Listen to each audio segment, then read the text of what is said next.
যাদের মধ্যে পেশাদারিত্ব আছে, যাদের মধ্যে দেশপ্রেম আছে, তারা যদি অন্য মতাদর্শের হয় অবশ্যই তাদের আমি মনে করি স্বপদে থাকার যোগ্যতা আছে যার যার প্রতিষ্ঠানে।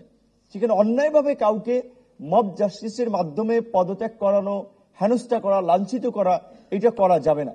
কিন্তু আমরা লক্ষ্য করছি কিছু কিছু জায়গা হয়েছে, লোকাল ধরেন হাই স্কুল, প্রাইমারি কিংবা লোকাল কলেজ, এটা কিন্তু লোকাল রাজনীতির বলি হয়ে, এটা কিন্তু ছাত্র রাজনীতি না, মূল দলের লোকেরা সাধারণ শিক্ষার্থীদেরকে বলছে অমুকের বিরুদ্ধে তোমরা আন্দোলন করো, তাদের সুবিধার জন্য। এইভাবে বিভিন্ন কলেজের প্রিন্সিপাল কিংবা আপনার মাধ্যমিক বিদ্যালয়ের প্রধান শিক্ষক অনেকের বিরুদ্ধে মানে একটা ফেক আন্দোলন গড়ে তুলে তাদেরকে পদত্যাগ করানো হচ্ছে, অনেক ক্ষেত্রে জোর করে স্বাক্ষর নিয়ে পদত্যাগ করতে বাধ্য হচ্ছে।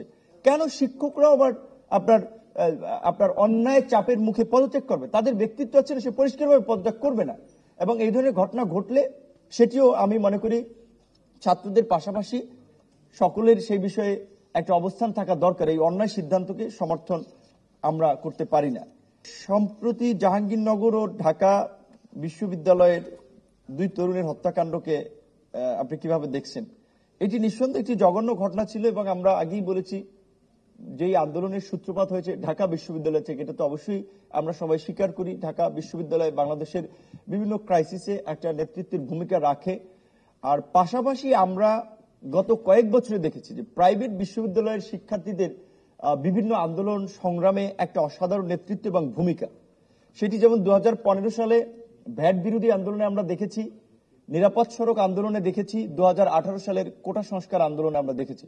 সেই সময় private university student association of Bangladesh, push-up নামে একটা অর্গানাইজেশন আমাদেরকে সেই 18 আন্দোলনে খুব সক্রিয়ভাবে সমর্থন করেছিল এবং সেখানে সহযোগিতা করেছিল।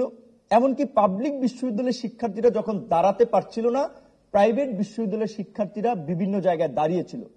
এমনকি এইবারের আন্দোলনেও প্রকৃত অর্থে 6 সমন্বয়ককে ডিবি কার্যালয়ে নিয়ে যখন জোর করে স্বীকারোক্তি দেওয়ানো কিংবা আন্দোলন প্রত্যাহারের ঘোষণা দেওয়ানো এবং আন্দোলনটা যখন মাঝখানে একটা নিবু নিবু অবস্থায় চলে এসেছিল, সেই সময় কিন্তু প্রাইভেট বিশ্ববিদ্যালয় এবং জাতীয় বিশ্ববিদ্যালয়ের শিক্ষার্থীরা অসাধারণ নেতৃত্ব এবং দৃঢ়তা দেখিয়ে তারা রাজপথে কিন্তু জনগণকে নিয়েছিল। সুতরাং ঢাকা বিশ্ববিদ্যালয়ের পাবলিক বিশ্ববিদ্যালয়ের পাশাপাশি এই যে প্রাইভেট এবং জাতীয় বিশ্ববিদ্যালয়ের ছাত্রদের মধ্যেও যে একটা নেতৃত্ব নেওয়ার এবং নেতৃত্ব দেওয়ার যে যোগ্যতা এবং দৃঢ়তা, এটা সত্যি আমি মনে করি আমাদের জন্য একটা ভালো দিক এবং দৃষ্টান্ত তৈরি হচ্ছে যে আমাদের সব পর্যায়ের শিক্ষার্থীরা দেশের প্রয়োজনে নেতৃত্ব দিচ্ছে, ঝাঁপিয়ে পড়ছে। এটা খুবই একটা আশাবাদী এবং আশা সঞ্চারের মতো একটা ঘটনা।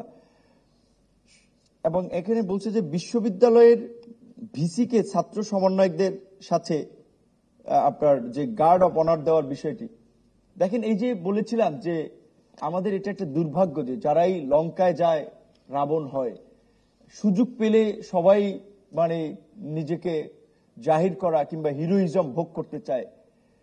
এই রকমের একটা আন্দোলনের যারা নেতৃত্ব দিয়েছে তারা এই ধরনের ভুল সিদ্ধান্ত নিচ্ছে, এই ধরনের কাজ করছে, এটা কোনোভাবে আমি সমর্থন করতে পারছি না।